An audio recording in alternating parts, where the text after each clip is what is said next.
नमस्कार, आपका जिला आपकी खबर में आप सभी का स्वागत है। मैं हूं बरखा बली। समाचार में सबसे पहले हेडलाइंस। प्रधानमंत्री नरेंद्र मोदी आज कोलकाता में संयुक्त कमांडर सम्मेलन का करेंगे शुभारंभ। इसके अलावा पीएम मोदी बिहार में लगभग 36,000 करोड़ की विकास परियोजनाओं की देंगे सौगात। पुणे एयरपोर्ट को मिलेगा नया टर्मिनल। वक्त संशोधन अधिनियम की वैधता को चुनौती देने वाली याचिकाओं पर सुप्रीम कोर्ट का आज अंतरिम फैसला। बिहार एसआईआर पर आज फिर होगी सुप्रीम कोर्ट में सुनवाई।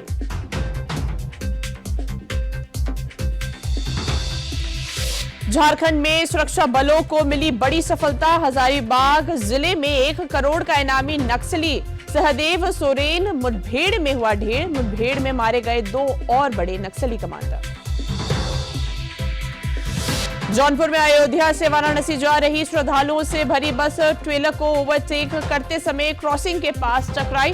हादसे में 4 श्रद्धालुओं की मौत, 9 घायल। बस में करीब 50 यात्री सवार थे, जिनमें ज्यादातर छत्तीसगढ़ के थे। और लखनऊ में सुबह से ही हो रही बारिश से मौसम हुआ सुहाना। मौसम विभाग के अनुसार पश्चिमी यूपी में कहीं कहीं और पूर्वी यूपी में कुछ स्थानों पर बारिश के साथ बौछारें पड़ने की संभावना जताई गई है। वहीं दिल्ली में धूप छांव तो मुंबई में भारी बारिश का अलर्ट जारी है। चलिए समाचारों की शुरुआत करते हैं। भले ही चुनाव पड़ोसी राज्य बिहार में हो, लेकिन बिहार से उठी सियासी शोर की गूंज यूपी तक सुनाई दे रही है। और यही वजह है कि यूपी से भी एनडीए बिहार में विपक्ष पर जमकर हमलावर है। पटना में जहां केंद्रीय मंत्री चिराग पासवान ने विपक्ष पर हमला बोला, तो लखनऊ में उत्तर प्रदेश सरकार में मंत्री ओपी राजभर ने राजद के समय के जंगल राज का जिक्र किया है। ओपी राजभर ने क्या कुछ कहा है, चलिए आपको बताते हैं। अब ये लोग जान चुके हैं ना कि इंडिया गठबंधन के सामने ये लोग जो चिल्ला रहे हैं, इंडिया के लोग, एनडीए गठबंधन के सामने ये टिक नहीं पा रहे हैं। जनता ने वहां कांग्रेस को झेला है, आरजेडी को झेला है। जब जब आरजेडी की सरकार थी तो आपने देखा कि वहां जंगल राज की संख्या 1987 में कत्लेआम होते थे तो कांग्रेस की सरकार हुआ करती थी। लेकिन आज जो दलगत राजनीति से ऊपर उठ के भी बात किया जाए बिहार के प्रकरण पे, तो 3 चीजें वहां मिल रही हैं। एक तो गांव तक बिजली पहुंच गई, दूसरा सड़कें गांव तक पक्की सड़कें हो गई। जो लालू जी के राज में भाषण देते थे कि सड़क बन जाएगी तब पुलिस आ जाएगी, क्या करोगे बनवा के, ये लालू जी के भाषण हुआ करते थे। तो अब तो सड़कें गांव तक बन गई।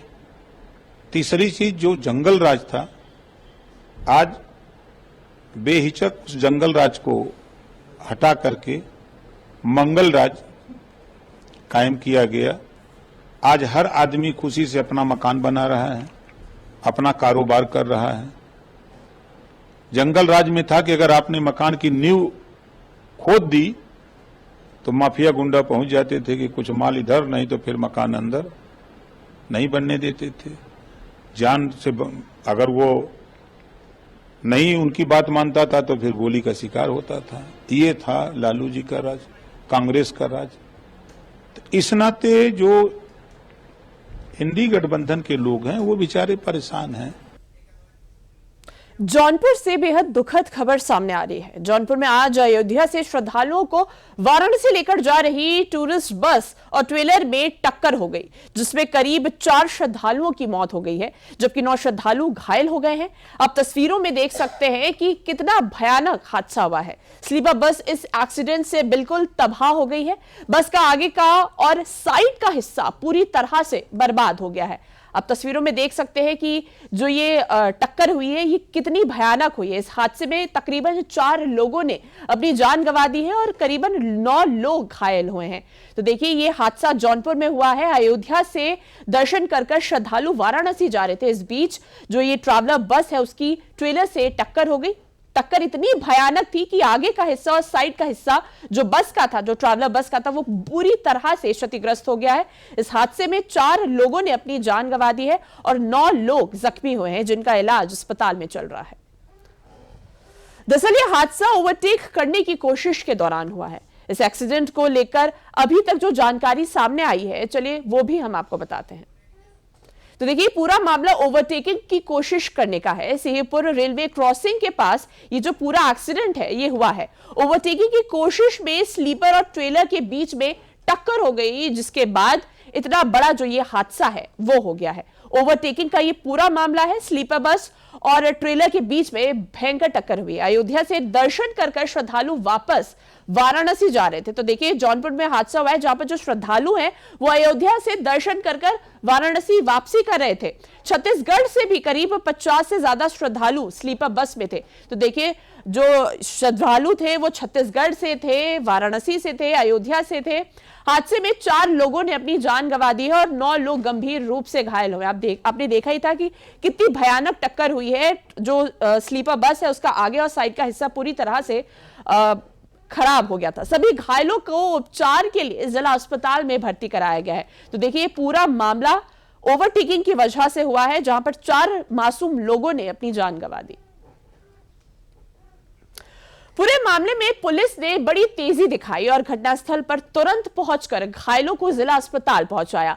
अगर घायलों को अस्पताल पहुंचाने में देरी होती तो स्थिति और खराब हो जाती। ओवरटेक करने का प्रयास कर रही थी, तब ड्राइवर द्वारा नियंत्रण खोने के क्रम में यह बस ट्रेलर के साइड से आके उसमें लड़ गई। इस क्रम में पुलिस द्वारा तत्काल मौके पर पहुंचकर यातायात व्यवस्था को सुचारू रूप से चालू किया गया है तथा इसमें अभी तक कुल 4 लोगों की मृत्यु हुई है और लगभग 9 लोग घायल अवस्था में मिले हैं। शेष सभी लोग जो हैं वो अभी माइनर इंजरी या बिना इंजरी के हैं। उनके सकुशल उनके सामान के साथ उनके घर और आगे की गंतव्य भिजवाने की तैयारी की जाए। तो समाचारों में अगली खबर गाजियाबाद से है। गाजियाबाद के मसूरी थाना क्षेत्र के मसौदा गांव में 2 पक्ष के लोग आमने सामने आ गए और जमकर ईंटबाजी भी हुई। विवाद शनिवार को शुरू हुआ और रविवार देर शाम को ईंटबाजी की गई। पूरे मामले में पुलिस ने कार्रवाई भी की है। 6 लोगों को गिरफ्तार किया है, जबकि बाकी नामजद लोगों की तलाश हो रही है। अब इन 4 तस्वीरों में देख सकते हैं कि 2 पक्ष के लोगों में ये जो टकराव था उसने इतना विकराल रूप ले लिया कि दोनों पक्षों के बीच में ईंटबाजी भी होने लग गई। मामला ये जो पूरा है वो बाइक और कार के टक्कर का है। बाइक सवार जो दलित व्यक्ति था, उसकी जो बाइक थी वो राजपूत वर्ग के जो व्यक्ति था जो कार में था उससे टकरा गई, जिसके बाद ये मामला इतना बढ़ गया कि ईंटबाजी तक बात पहुंच गई। फिलहाल पुलिस ने 6 लोगों को गिरफ्तार किया है, बाकी की तलाश जारी है। शनिवार को यह मामला जो था वो शुरू हुआ था और रविवार देर शाम तक ये बात चली है और मामला ईंटबाजी पर खत्म हुआ। पूरे मामले में पुलिस ने बड़ी कार्रवाई की है। दरअसल ये ईंटबाजी तक शुरू हुई जब पीड़ित के घर भीम आर्मी वाले रविवार को पहुंचे थे। दरअसल इस विवाद में जब सियासत की एंट्री हुई तो मामला और भी गंभीर हो गया। आपको सुनाते हैं पूरे मामले पर पीड़ित पक्ष और पुलिस का क्या कहना है। कल लड़ाई हुई थी, आज पूरी प्लानिंग थी मारने के लिए। पुलिस प्रशासन था यहाँ पर, पुलिस प्रशासन अंदर था जब ईंट बरस रही थी। पुलिस प्रशासन बाहर लेकर मान जाओ कब तक मान, जब ईंट बरस रही है वो भी तो वक्त बताओ, वो भी तो वक्त। एक्चुअली सर एक बार इन बच्चों को दिखा दी, छोटे बच्चे हमारे डर रहे हैं, ये नींद नहीं आ रही, यही रहेंगे क्या यहाँ पे। पुलिस को लगभग 8:30 के अराउंड एक सूचना प्राप्त होती है कि मसौदा गांव में 2 पक्षों के बीच पथराव हुआ है। तत्काल संज्ञान लेते हुए सफिशिएंट मात्रा में पुलिस फोर्स यहाँ पे पहुँचती है, मौके का संज्ञान लेती है, स्थिति कंट्रोल करती है और इसमें जो एक कल FIR पंजीकृत हुई है इस प्रकरण में, आज उसी का एक एक्सटेंशन हमें सामने आया है और हम इस पर कार्रवाई कर रहे हैं। सर, ऐसा भी कोई मामला सामने आया है जिसमें कि पुलिस मौके पर पहुंची है और उस दौरान पथराव हो रहा था, पुलिस पे पथराव करने की बात सामने आई है, ऐसा कुछ है सर? नहीं, ऐसा अभी तक संज्ञान में नहीं आया है। पुलिस पहुंची है और पुलिस के बाद मतलब पुलिस जब पहुंची है तो पथराव हो चुका था। बाकी के हर पहलू पे जांच चल रही है। यहाँ पे कुछ CCTV वगैरह भी लगे हुए हैं, उन पे भी जांच चल रही है। को बचाता है, कढ़ाई सिर के मारे ईट में बचाते जो ईट इतनी बरस रही हमारे घर में, ये गाड़ी अंदर कर रखी, अंदर से बाहर निकाली है, बैग इतने करिए, इतने तो ईट पत्थर गाड़ी में चालू कर दिए। सब अंदर पुलिस वाले भी हमारे घर में रहे और भीम आर्मी वाले घर में अंदर रहे, जो पुलिस वाले देखे उन्हें ईट। अब पूरा मामला समझिए। गाजियाबाद में ये विवाद कैसे शुरू हुआ और कैसे इतना बड़ा बन गया कि पूरे इलाके में तनाव हो गया। चलिए आपको ग्राफिक्स के जरिए ये समझाते हैं। तो देखिए गाजियाबाद में हुआ क्या था। तो देखिए मामला गाजियाबाद के मसौदा गांव में जातीय संघर्ष का है। मामला शनिवार से शुरू हुआ था जब पीड़ित पक्ष की बाइक आरोपी पक्ष की कार से टकरा गई थी।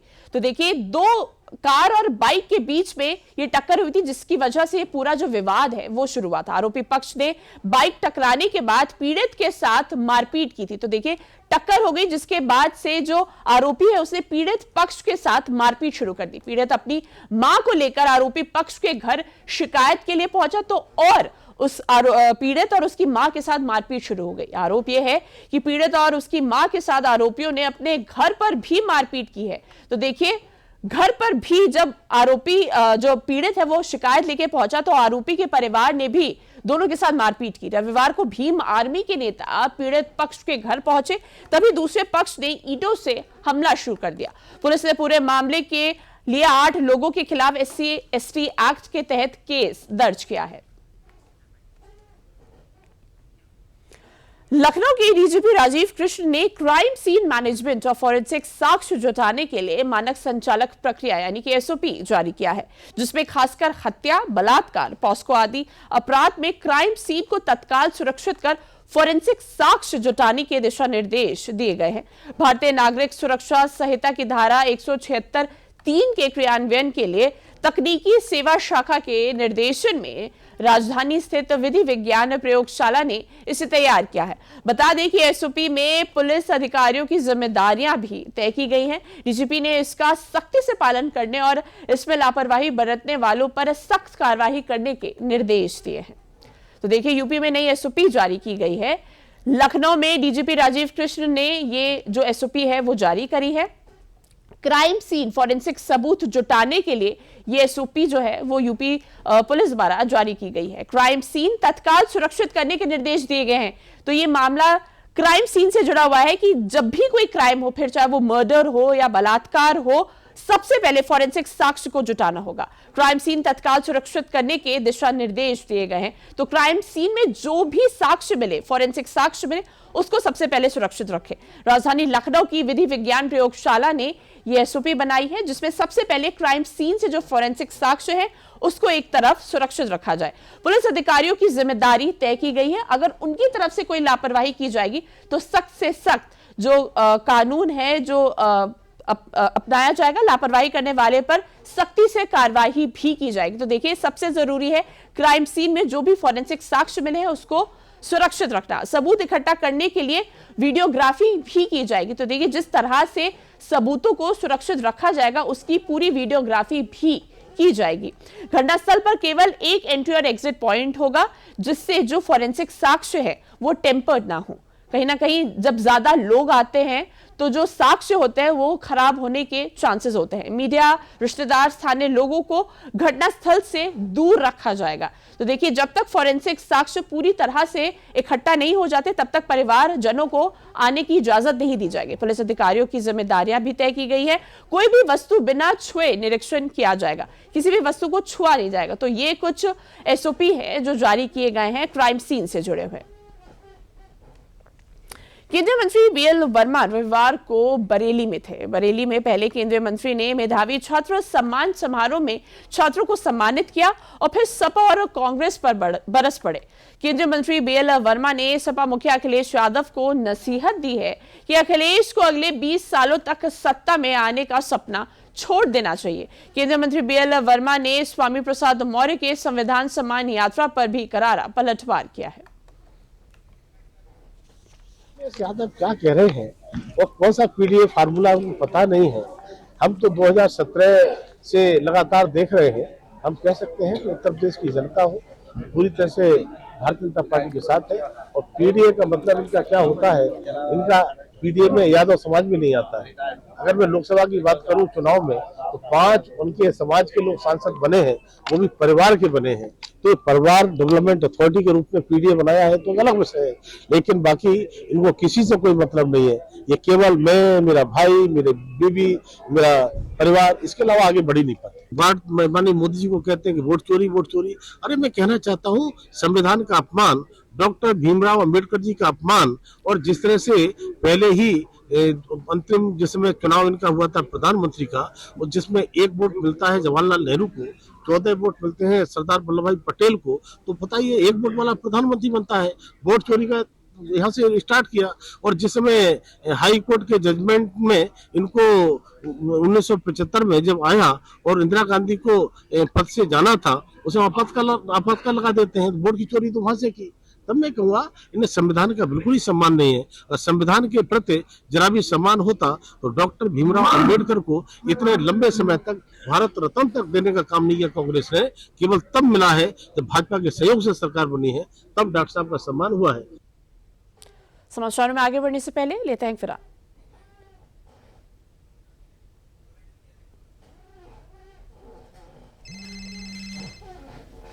पुलिस मिस सीमा जी, अभी पुलिस स्टेशन आई है।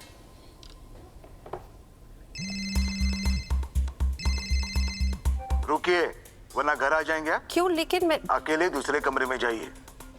आपका बेटा हमारे कस्टडी में है और आप डिजिटल अरेस्ट में हो। Digital arrest? 1 लाख दो, बच जाओगे। इतने पैसे? अच्छा ठीक है, एक लिंक भेजिए।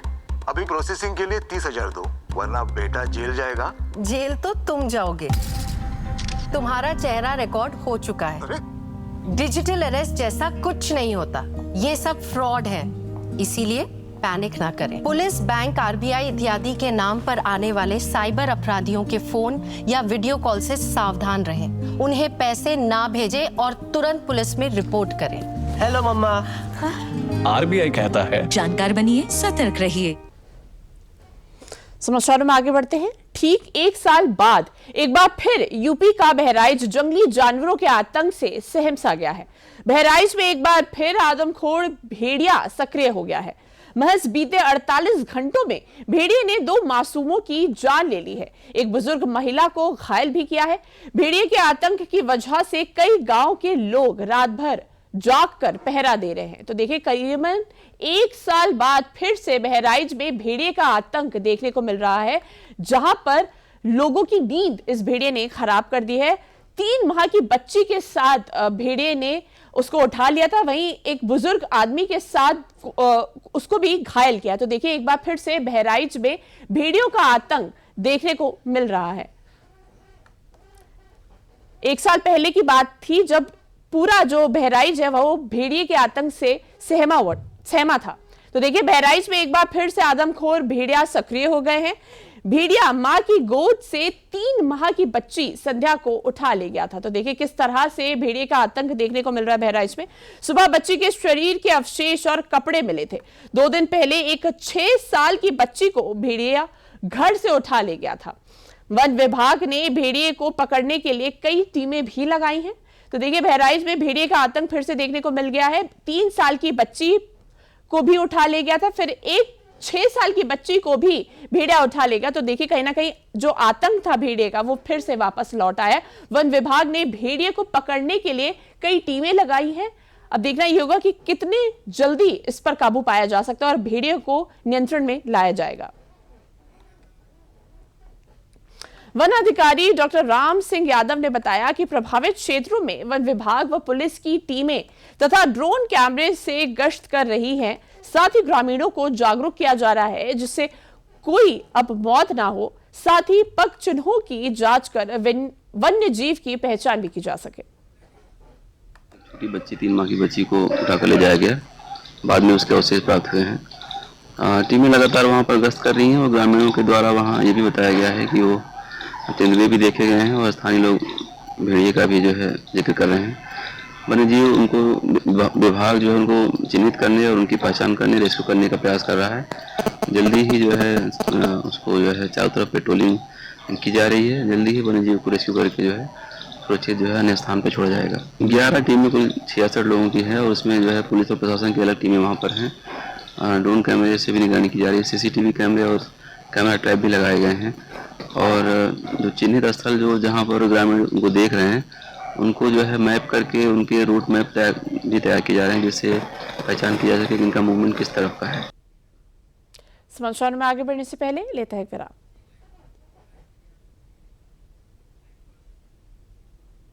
कब तक आप ऐसे फ्यूचर का टेंशन लेकर चलते रहेंगे? LIC के न्यू पेंशन प्लस के साथ अपनी पेंशन का प्लान बनाइए, क्योंकि ये प्लान आपके फ्यूचर के लिए मार्केट लिंक्ड वेल्थ क्रिएट करता है। और तो और इस प्लान में गारंटीड एडिशंस के साथ पेंशन पाने के कई ऑप्शंस भी हैं, so that you grow young and tension free. LIC, हर पल आपके साथ।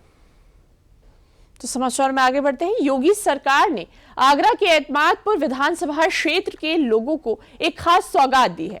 बीते 3 सालों में बिजली विभाग द्वारा करीब 50 करोड़ रुपए की लागत से बड़े पैमाने पर कार्य कराए जा रहे हैं। जरूरत के हिसाब से गांव में उच्च क्षमता वाले ट्रांसफार्मर लगाए गए हैं और जर्जर तारों को बदलकर नई फाइबर लाइन बिछाई गई है। विधानसभा क्षेत्र में बिजली व्यवस्था को लेकर शनिवार को सांसद एवं केंद्रीय मंत्री प्रोफेसर SP सिंह बघेल और विधायक डॉक्टर धर्मपाल सिंह ने संयुक्त प्रेस वार्ता की। प्रेस वार्ता में क्या बताया वो भी सुनाएंगे, लेकिन पहले बीते 3 सालों में हुए काम और आगे होने वाले कामों को भी जान लीजिए। तो देखिए, यूपी सरकार ने आगरा को बड़ी सौगात दी है। कहीं ना कहीं आप देख सकते हैं कि बिजली संकट को दूर करने के लिए योगी सरकार ने आगरा को बड़ी सौगात दी है। 50 करोड़ की लागत से जो बिजली दूर करने की जो संकट है वो किए जा रहे हैं। तो देखिए, यूपी सरकार ने आगरा को बड़ी जो सौगात दी है। एतमादपुर विधानसभा क्षेत्र में करीब 50 करोड़ रुपए का काम हो रहा है। क्या कुछ कहा है, चलिए आपको सुनवाते हैं। लगभग 50 करोड़ का काम एतमादपुर विधानसभा में विगत 3 साल में हुआ है, जिसमें 28 करोड़ RDSS योजना में, 8 करोड़ का एक नया बिजली घर खंदौली में जो लगभग तैयार है, कुछ टेक्निकल प्रॉब्लम से नहीं हो रहा है। और तमाम ट्रांसफार्मरों की अलग अलग क्षमता के ट्रांसफार्मरों में क्षमता वृद्धि हुई है, नई लगाए गए हैं, कनेक्शन हुए हैं, उसके मामले को आपको केवल बताने के लिए। और ये सब ऐसा नहीं है कि ये एक विद्युतीकरण योजना है, अपने आप आया है। ये माननीय विधायक जी के अथक प्रयासों से, बिजली मंत्री से निरंतर प्रयास से, दक्षिणांचल विद्युत वितरण निगम के MD से, चेयरमैन जो बिजली नियामक आयोग के हैं उनसे लगातार, और ऐसा इसलिए हो पाता है कि जनता में निरंतर संपर्क के माध्यम से हम लोगों को हर गांव की किसी गली विशेष के टूटे हुए खंभे की भी जानकारी है, इसलिए कार्य योजना बनाने में आसानी हो जाती है। हम लोगों ने पिछले 3 साल में जो हमारी एतमादपुर विधानसभा में बिजली की समस्याएं थी, चाहे वो तार टूटने की थी, चाहे जो खंभे जर्जर हो गए थे, चाहे ट्रांसफार्मर बार बार फूक जाते थे क्षमता कम होने के कारण, उस क्षेत्र में एक बहुत बड़ा कार्य किया और करीब पिछले 3 साल में 50 करोड़ के काम बिजली से संबंधित एतमादपुर विधानसभा में किए गए। सरकार की एक मुख्य scheme RDSS reform distribution system scheme में भी 28 करोड़ के काम हुए। 8 करोड़ का एक नया बिजली घर खंदौली में बन रहा है और क्षमता वृद्धि का इस वित्तीय वर्ष में 25-26 में करीब 88 नए ट्रांसफार्मर 16 kVA के लगाए जा रहे हैं। 250 kVA के 4 ट्रांसफार्मर लगाए जा रहे हैं। 3 ट्रांसफार्मर 25 kVA के नए लगाए जा रहे हैं। 29 ट्रांसफार्मर 16 kVA के 100 kVA के लगाए जा रहे हैं। तो जो भी जहाँ से जिन गांव से जैसी समस्या आई थी, माननीय मंत्री के नेतृत्व में हमने उस समस्याओं का हल कर दिया है। तो देखिए, योगी सरकार ने आगरा वासियों को एक बड़ी सौगात दी है। बिजली संकट का जो समाधान है वो हो गया है। एतमादपुर विधानसभा क्षेत्र में करीब 50 करोड़ रुपए का काम जो है वो हुआ है। ग्रामीण और शहरी क्षेत्रों में बिजली व्यवस्था को मजबूत करने का जो काम है वो पुख्ता तरीके से किया जा रहा है। कई गांव में जरूरत के हिसाब से दर्जनों नए ट्रांसफार्मर लगाए गए हैं। तो देखिए, 50 करोड़ रुपए की लागत से कई गांव में जो जरूरत के जो सामान है, जो ट्रांसफार्मर है, जो दर्जनों चीजें हैं वो लगाई गई हैं। वित्तीय वर्ष में 11,000 और 33,000 kV की विद्युत लाइनों के कैपेसिटर यानी कि कैप्स को भी कम किया गया है। तो देखिए, यूपी सरकार ने आगरा को बड़ी सौगात दी है। कृषि मंत्री सूर्य प्रताप शाही 1 दिवसीय दौरे पर कन्नौज पहुंचे थे। कृषि मंत्री कन्नौज के उमरदा इलाके स्थित Indo Israel centre of excellence for vegetables केंद्र का भी निरीक्षण किया। इस दौरान उन्होंने किसानों से बातचीत भी की। मीडिया से बात करते हुए कृषि मंत्री सूर्य प्रताप शाही ने कहा कि आधुनिक तकनीकी, वैज्ञानिक पद्धतियों और उच्च गुणवत्ता वाले बीजों के प्रयोग पर सरकार जोर दे रही है। तो देखिए कृषि मंत्री सूर्य प्रताप शाही। किसानों से मिलने आया, विशेष रूप से जो यहाँ पर उसका केंद्र बना हुआ है सब्जियों की दृष्टि से, तो इसकी क्रियाशीलता को बढ़ाए जाने के लिए हमेशा योगी आदित्यनाथ ने सरकार ने प्रयास किए हैं। पिछले वर्षों में इसके इंफ्रास्ट्रक्चर को निर्माण करने के लिए लगभग 6-7 करोड़ रुपया हम लोगों ने दिया है और उसकी वजह से जो यहाँ पर पहले कुछ हज़ारों में पौध तैयार होती थी, गत वर्ष 10.5 लाख से ज़्यादा पौध किसानों के बीच में, तो उसके माध्यम से इस बेल्ट के भीतर अगल बगल के 10-15 जिलों में सब्जियों की खेती के प्रति किसानों का रुझान बढ़ा है। इसके अलावा किसानों से विभिन्न योजनाओं के बारे में संवाद करने के लिए यहाँ पर आया और किसानों की बातों को भी मैंने सुना और मुझे अच्छा लगा कि यहाँ के किसानों ने जागरूकतापूर्वक अलग अलग समूहों के लोगों ने अपने तरीके से पॉलिसी बताई, जो आवश्यक था, जिनका समाधान निकाला जा सकता था, उनके समाधान। तो समाचार में अभी के लिए बस इतना ही। मुझे दीजिए इजाजत। नमस्कार।